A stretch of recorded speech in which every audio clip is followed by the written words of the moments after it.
Hey guys, David here, and welcome to Digital Outlook. Guys, one of the best days that we have had in this XRP space today. To get the news that the SEC has dropped their appeal is massive. Now, having said all that, we know that Ripple still has their cross appeal. And I was listening to Brad Garlinghouse today, and he was putting out there, well, hey, do we want to really drop that, or do we want to address this $125 million fine, or do we want to just pay it and move on? And then he threw out there the possibility of working some kind of settlement out with the SEC with respect to it. And guys, it would not surprise me if we do go down that settlement route and you don't see Ripple pursuing their appeal in the courts. Now, I think they're going to leave it there until, in fact, they get the hammer out the deal they really want. But the fact that the SEC has come out and dropped their side of the appeal, massive, massive, massive. That means that we've won it, guys. We won it. That is for sure. Now, I have to admit something, and I think we all have seen it. Kind of underwhelmed on the price reaction to the news, because we've had lesser news and seen bigger pumps. And so, that kind of really didn't sit well with me. And I thought to myself, well, with this kind of news and the fact that they have known about it for a few days out there already and stuff like that, was it baked into the price? Or has there been some, as we know in this space, little market manipulation going on as we've seen before? Now, I'll tell you what, guys, excuse me there. I, for one, am absolutely for some regulatory clarity and some real rules with respect to how these assets are traded, because we have had enough of this backhanded market manipulation, with the price and all that, and exchanges liquidating people like crazy. They know what's on the books, guys. Don't kid yourself. They know their exposure in the leverage longs and the shorts and all that kind of stuff. And I have seen too many scammy wicks in my history where it spikes all the way up, drops all the way down, bounces right back up, literally an hour's time. And in that process, hundreds of millions have been liquidated. And to me, there's a lot of nefariousness to that. It just, when there's smoke, there's fire, doesn't pass the smell test, all that kind of stuff. That's how I kind of think of it.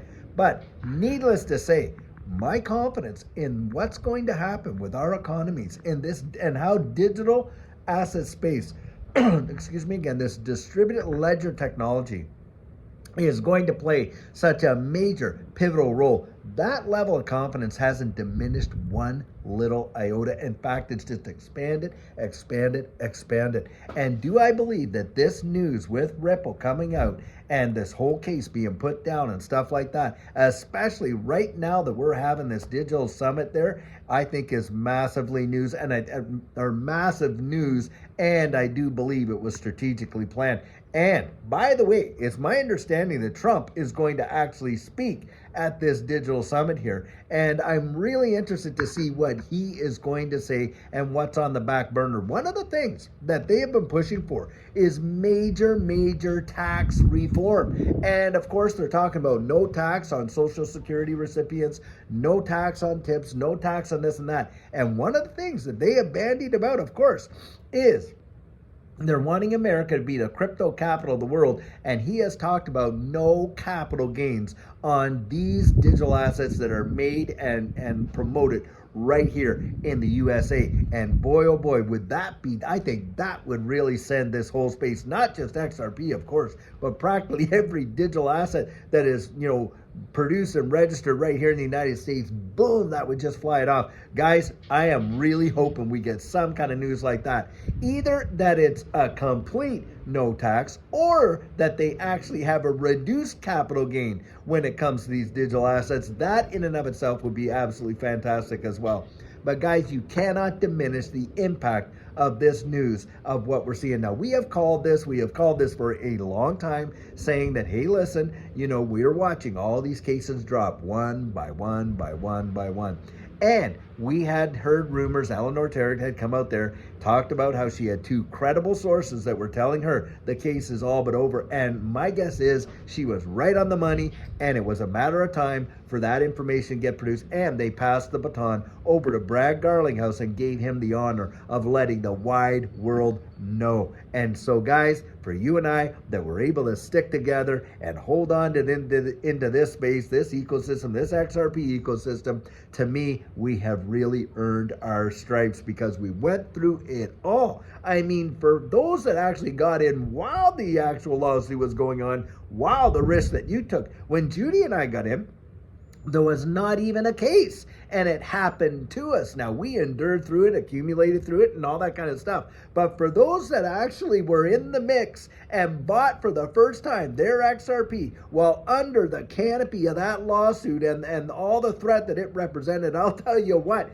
that is real nerves of steel to do that, because most people are too afraid to make those kind of risks because they think, well, we don't know where it's going. The market loves certainty. Investors love that safety and that certainty. And of course, it's the whole risk-reward quotient, isn't it? The greater the risk, usually the higher the reward. And that's what we've enjoyed. I'll tell you what, for those of us that were getting XRP back there at 20-some cents, 30-some cents, 40, 50 cents, we're sitting pretty right now, if you ask me. And I'll tell you, it is truly something. When you consider the journey that we've went through, all the mudslinging that went on was obscene. You even had the SEC come out, and they're the ones that are supposed to be protecting the retail investor, right?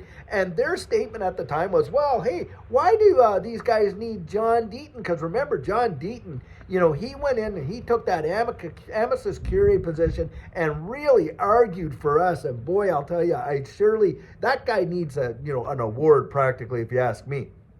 But needless to say, when that came out, the SEC was so against it because they said, well, they have Ripple to defend them. Hold on a second. Aren't you guys suing Ripple in order to protect us, the retail investor, which is the mandate of the SEC? Talk about absolute ridiculous. But that's the stuff that went on. And of course, you even had the court rebuke the SEC for not having a faithful allegiance to the law throughout the whole process. And of course, we heard all the nonsense when you had Gary Gensler working in collusion with Elizabeth Warren, before the House Financial Services Committee, where he got the answers and she gave him the questions and all this and that beforehand, and just the utter nonsense that we've all gone through.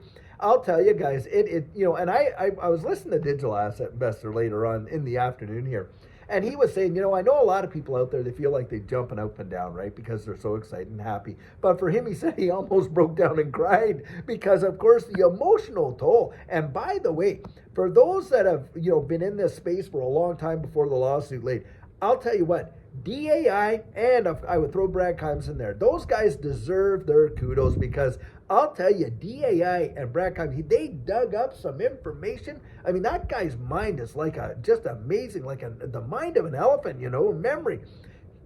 Things that he would remember, and this would tweak his memory, that would, he'd dig it up and he'd make a video of it. Do you know that even helped this case in a massive way, exposing the whole ETHgate stuff? I'll tell you, I really respect the guy for doing that. And he did it, on his own accord. A lot of people have thrown stuff down. I've heard people say, oh, well, John Deaton, he was getting paid by Ripple. What a load of baloney. That is utter garbage. And he did it on his own accord. DAI, no one was paying him.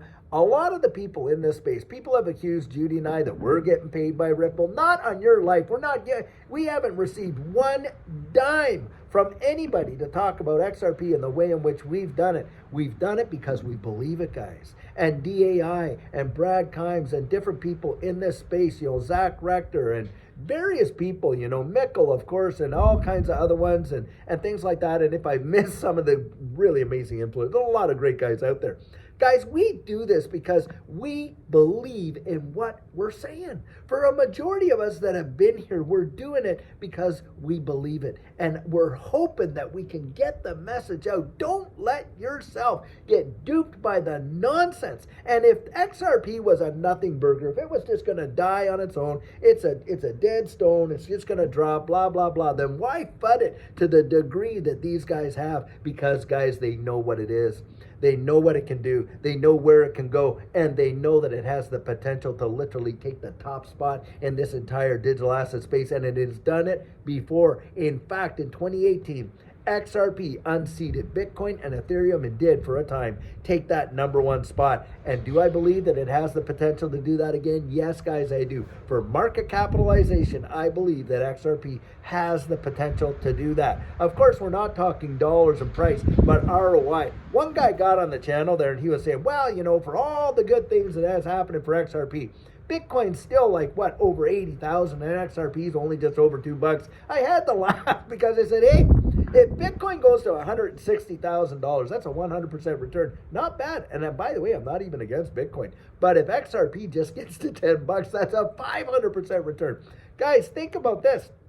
It's the return on your investment. It's not the dollar value of the asset. And so, yeah, I do believe that XRP could take the top spot for market cap for sure, just because of where we have been in the past and the momentum behind it. We are looking at all these exchange traded funds now that my guess the SEC is going to start bang, bang, bang, bang, bang, just like dominoes approving. And when that happens, guys, think about it. They're all out there competing for these, you know, dollars, these investment dollars. All these various ETF applications are going to be competing for those institutional investment dollars. And guess what? Because they're spot ETFs, they're going to have to hold the underlying asset. We very well could see a supply crunch for XRP right in the retail market. We have been there before. It has happened before. Don't discount it. It is a real deal. So guys, I think going forward, what's next is we're going to have to take a look and see just if there's a settlement or if this thing gets pursued in the courts with the appeal on Ripple's side, which I wouldn't be opposed to either, so that they don't even have to pay a thing. And by the way, a decision could come down that XRP institutionally and all the other ways in which it could ever be sold may not even be classified as a security under any circumstances. So I am not opposed to for Ripple to actually pursue their appeal in this case. Not opposed to that at all, guys. I think it's nothing but bullish, but my guess is more than likely we're going to see a settlement out of this thing, and I would suspect that that's going to happen really, really fast. But it is an amazing day, and we're not going to allow all these guys to take our joy away when we have literally fought for this thing, waited for this thing, planned for this thing, stood beside this thing for all these years. And now, guys, we absolutely got it. We have got it. We've got them, guys. We got them. So I'll tell you what, until later on, tomorrow, when we have another coffee chat and another amazing video, guys, just keep your ear to the ground and don't let yourself get fudded out, and do that research and build it up on the inside. And by the way, get strategic.